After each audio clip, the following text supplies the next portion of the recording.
প্রিয় বন্ধুরা, আসসালামু আলাইকুম। কেমন আছেন সবাই? আসেন একটু গল্প করি রান্না করতে করতে।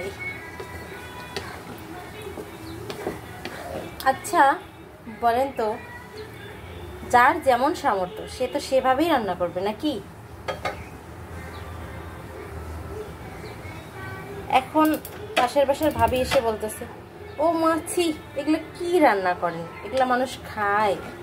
আচ্ছা আপনারাই বলেন তো, যার যেমন রুচি সে সেভাবেই রান্না করবে। তার মতো আমি কেন রান্না করবো, আর আমার মতো সেই বা কেন রান্না করবে বলেন তো?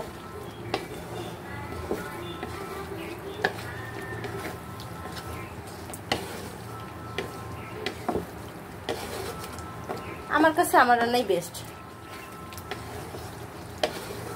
যার যার কাছে তার রান্না বেস্ট। এখন আপনারাই বলেন তো, আমার চিকেনটা কেমন হলো দেখতে?